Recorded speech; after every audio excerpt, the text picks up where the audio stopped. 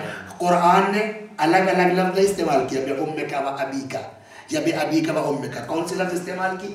وَبِالْوَالِدَيْنِ 2 in 1. طے ہی نہیں کر سکتے کہ ماں کا مرتبہ زیادہ ہے کہ باپ کا مرتبہ زیادہ ہے. صلوات برمت کہیں الگ نہیں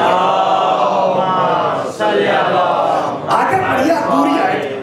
دیکھو یہ دونوں یا ان دونوں میں سے کوئی ایک جب بوڑھے ہو جائے فَلَا تَقُلْ لَهُمَا اُف, ان دونوں سے اف نہ کرنا.